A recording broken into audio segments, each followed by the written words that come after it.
आज स्वतंत्रता की अवधारणा के विषय में अध्ययन करेंगे। स्वतंत्रता का अर्थ, परिभाषाएं, स्वतंत्रता संबंधी प्रमुख दृष्टिकोण, इस विषय के बारे में अध्ययन करेंगे। राजनीतिक सिद्धांतों में स्वतंत्रता की अवधारणा का महत्वपूर्ण स्थान है।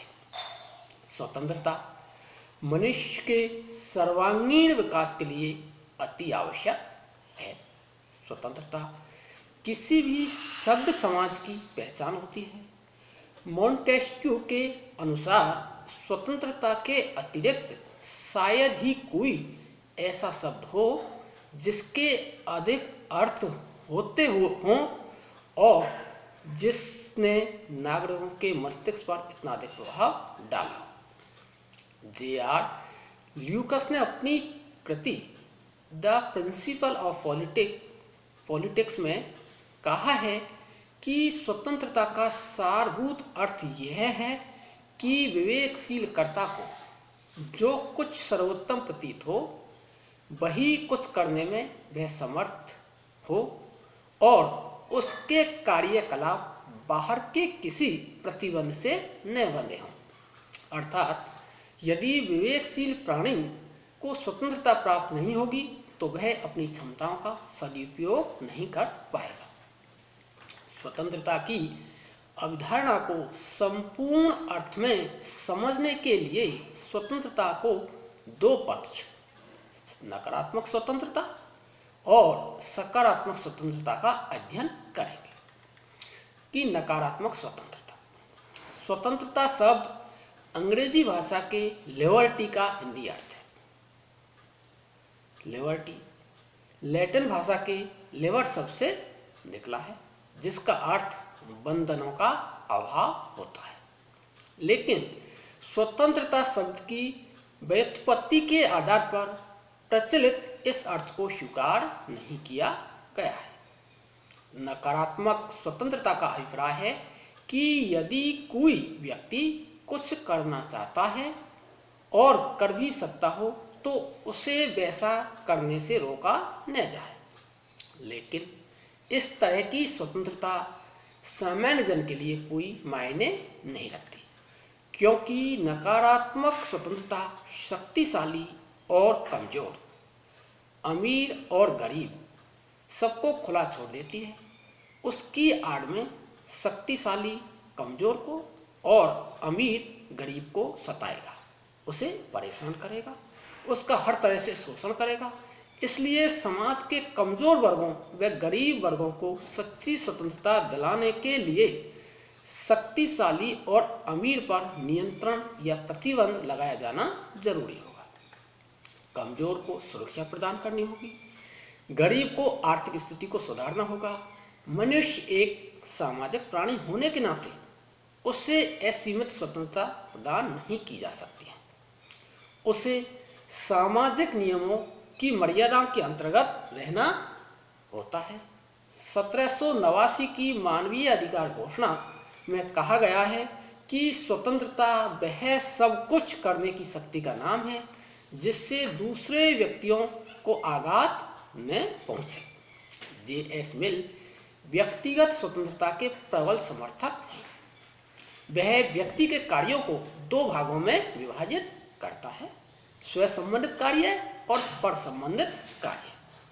स्व संबंधित कार्य वे कार्य है जिनका प्रभाव अथवा परिणाम स्वयं व्यक्ति तक सीमित रहता है, और पर संबंधी कार्य मनुष्य के वे कार्य है जिनका प्रभाव अन्य व्यक्तियों व समाज पर पड़ता है। यदि व्यक्ति का कार्य केवल उसी को प्रभावित करता है तो राज्य को व्यक्ति की स्वतंत्रता में हस्तक्षेप नहीं करना चाहिए, ये मिल का मानना है। किसी धर्म को मानना, अध्ययन करना आदि इसके उदाहरण हैं, जो पूर्णतः व्यक्ति के स्व संबंधित कार्य हैं। लेकिन अगर व्यक्ति दूसरे की स्वतंत्रता को हानि पहुंचाता है तो राज्य को उसकी स्वतंत्रता को सीमित करने का अधिकार है। ये जे.एस. मिल का विचार है। सीले, लास्की आदि ने स्वतंत्रता की परिभाषा लगभग इसी प्रकार से की। सीले के अनुसार स्वतंत्रता अति शासन की विरोधी है।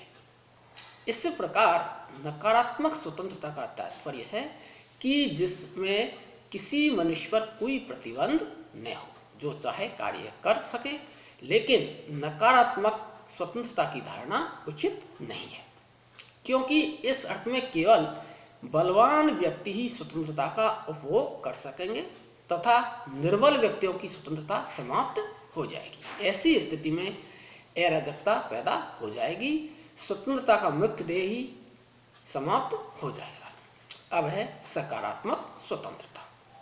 वह है जिसमें मनुष्य दूसरों को किसी प्रकार की क्षति पहुंचाए बिना अपनी उन्नति करने में समर्थ होता है। समाज के कमजोर वर्गों की सामाजिक और आर्थिक समस्याओं को दूर करने के ठोस प्रयत्न किए जाएं, ताकि सबको अपनी विकास व उन्नति का उपयुक्त अवसर मिल सके। सकारात्मक स्वतंत्रता की धारणा का विधिवत रूप से प्रतिपादन टी.एस. ग्रीन ने किया। ग्रीन का दृष्टिकोण सकारात्मक है। उनके अनुसार मनुष्य समाज में रहता है, इसलिए उसका प्रत्येक कार्य दूसरों पर प्रभाव डालता है, अतः उसका स्वयं संबंधी चित्र हो ही नहीं सकता। ग्रीन के अनुसार स्वतंत्रता का अर्थ यह है कि समाज में सबको आत्म विकास के लिए समान अवसर और परिस्थितियां प्राप्त हों। ऐसी परिस्थितियां जुटाना राज्य का दायित्व है। ग्रीन के अनुसार स्वतंत्रता का अर्थ प्रतिबंधों का अभाव मात्र नहीं है। स्वतंत्रता ऐसा करने या पाने की सकारात्मक शक्ति है जो करने योग्य या पाने योग्य है। स्वतंत्रता का लक्ष्य व्यक्ति के व्यक्तित्व का सर्वोच्च विकास करना है। फिक्टे के अनुसार कोई भी व्यक्ति समाज में रहकर ही अपनी स्वतंत्रता प्राप्त कर सकता है, अतः राज्य का प्रमुख कार्य ऐसी दशाओं का निर्माण करना है जिनमें व्यक्ति को स्वतंत्रता प्राप्त हो। लास्की, गार्नर, बार्कर ने भी स्वतंत्रता की सकारात्मक पक्ष पर बल दिया है। लास्की स्वतंत्रता के प्रबल समर्थकों में से एक है। लास्की व्यक्तिगत स्वतंत्रता, राजनीतिक स्वतंत्रता, आर्थिक स्वतंत्रता को स्वीकार करते हैं। वे स्वतंत्रता को प्रतिबंधों के अभाव की स्थिति में नहीं पाते हैं, बल्कि लोक कल्याणकारी राज्य व्यवस्था के संदर्भ में सार्वजनिक हित के उद्देश्य से कतिपय नियमों एवं प्रतिबंधों को आवश्यक मानते हैं। बार्कर का मत है कि प्रत्येक व्यक्ति को दूसरे के प्रति वैसी ही स्वतंत्रता की जरूरत होती है जैसी वे स्वयं के लिए चाहते हैं। इस प्रकार स्वतंत्रता के अर्थ के अंतर्गत मानव जीवन के व्यक्तिगत तथा सामाजिक दोनों पक्षों को शामिल कर लिया जाता है। इस प्रकार स्वतंत्रता का अर्थ है ऐसे वातावरण और परिस्थितियों की विद्यमानता से है जिसमें व्यक्ति अपने व्यक्तित्व का पूर्ण विकास कर सके। स्वतंत्रता स्वेच्छाचारिता नहीं है, वह नियंत्रण को स्वीकार करती है। ये नियंत्रण वैधानिक और सामाजिक दोनों से हो सकते हैं। व्यक्तिगत स्वतंत्रता सामाजिक हित के विरुद्ध नहीं है, बल्कि उसकी पोषक है। स्वतंत्रता राज्य के कानूनों का पालन करने में निहित होती है, क्योंकि कानून स्वतंत्रता में बाधक नहीं है, बल्कि स्वतंत्रता के संरक्षक हैं।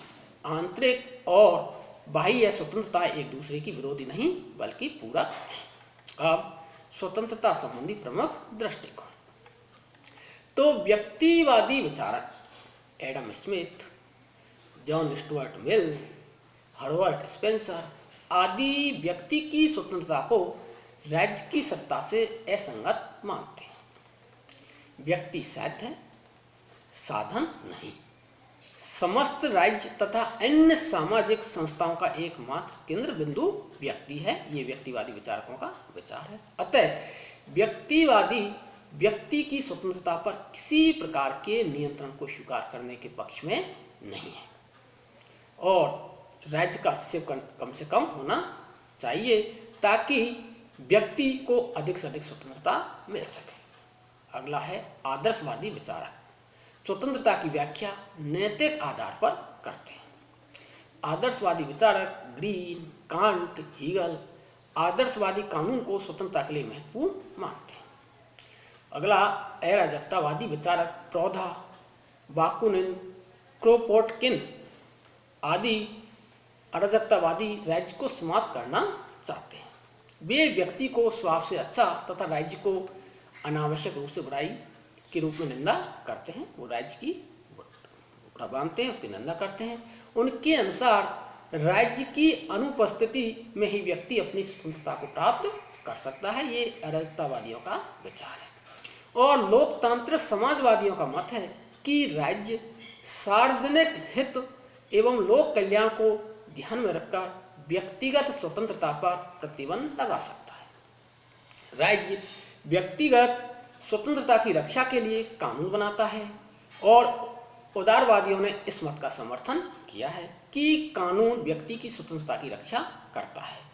स्वतंत्रता व्यक्ति के सर्वांगीण विकास के लिए बहुत महत्वपूर्ण है। इस प्रकार से आज हमने स्वतंत्रता की अवधारणा के अंतर्गत स्वतंत्रता का अर्थ, उसकी परिभाषा और विभिन्न दृष्टिकोण के बारे में अध्ययन किया।